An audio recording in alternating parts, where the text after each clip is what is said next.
मैं विकास Gokhale from IIST। Normally मैं कुछ पाइथन के बारे में आपको मैं कुछ बताने के लिए जाने वाला हूँ। अब एग्जैक्टली पाइथन होता क्या है? वो एक object oriented high level programming language है कि जिसके थ्रू हम लोग बड़ी सी मैकेनिज्म के ऊपर काम कर सकते हैं। फॉर एग्जाम्पल, अगर हमें काम करना है मशीन लर्निंग के ऊपर, या तो हमें कोई काम करना है डैशबोर्ड के ऊपर, या तो हमें कोई काम करना है या तो पर्टिकुलर कोई डेटा साइंस के ऊपर, या तो डेटा एनालिटिक्स के ऊपर हमें कुछ काम करना है, तो उसके लिए पाइथन एक बेसिक लैंग्वेज है कि जिसके थ्रू हम लोग ये सब मैकेनिज्म के ऊपर या तो सर्विसेज के ऊपर हम लोग काम कर सकते हैं। नाउ अभी तक जो भी स्टूडेंट्स हैं कि जो अभी पढ़ रहे अभी BCA के अंदर, या तो BSc IT के अंदर, या तो BE BTech के अंदर, या तो MCA के अंदर, तो उन्होंने बहुत सारी लैंग्वेज उन्होंने पढ़ी होगी अपने कॉलेज टाइम के अंदर, लाइक C++, जावा, .NET, C#। अब कहने का मतलब ऐसा है कि जब भी आप लोग पाइथन के ऊपर काम करते हो तो बहुत सारी नई मैकेनिज्म्स आपको पढ़ने को मिलेगी। जैसे उसके अंदर डेटा स्ट्रक्चर आपको कुछ अलग मिलेगा, जैसे लिस्ट, टपल, डिक्शनरी, सेट, उस तरीके से आपको पढ़ने के लिए मिलेगा। अगर आप लोगों को CRUD ऑपरेशन करना है, जिसको हम लोग क्रिएट, रीड, अपडेट और डिलीट बोलते हैं, तो अगर हमें कोई डेटाबेस का यूज करके फॉर एग्जांपल MongoDB के साथ, MySQL के साथ, SQL सर्वर के साथ भी अगर उसको कुछ काम करना है तो पाइथन के साथ उसका कोलैबोरेशन करके हम लोग इस तरीके की एप्लीकेशन बना सकते हैं।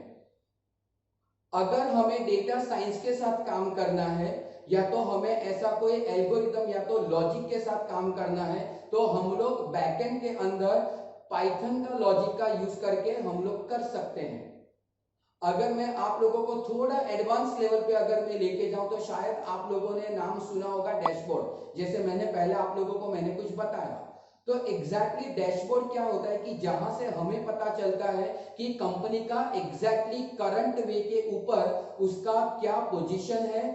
अगर बिजनेस लेवल के ऊपर या तो मैनेजमेंट लेवल के अंदर अगर फ्यूचर प्रिडिक्शन करना है, या तो उनको अगर कुछ प्रॉपर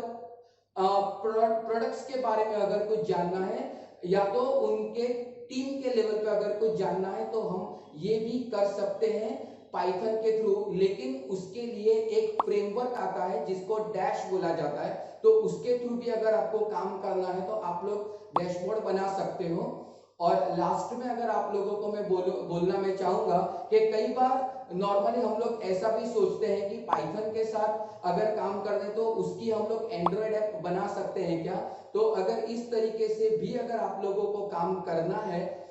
तो आप लोग कीवी करके एक पैकेज आते हैं जिसको हम लोग लाइब्रेरी बोलते हैं, तो कीवी का यूज करके भी आप लोग पाइथन टू एंड्रॉयड के अंदर आप लोग अपनी एप्लीकेशन पुटअप कर सकते हो। और लास्ट में आप लोगों को मैं बताना चाहूंगा कि अगर आप लोगों को अगर वेब एप्लीकेशन बनानी है पाइथन के अंदर, तो आप लोग यूज कर सकते हो स्ट्रीमलिट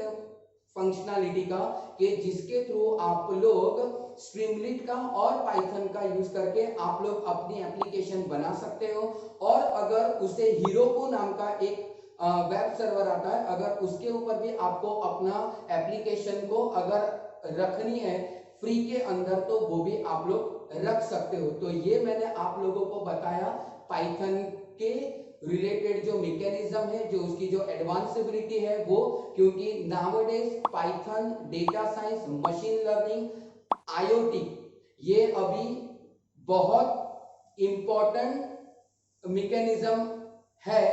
कि जिसके लिए अभी मार्केट अभी बहुत ज्यादा है। हमारे कोर्स के बारे में अगर कुछ जानकारी चाहिए तो आप हमारे नीचे दिए गए नंबर के ऊपर आप हमें कॉल कर सकते हो, या तो वेबसाइट को विजिट करो। Thank you.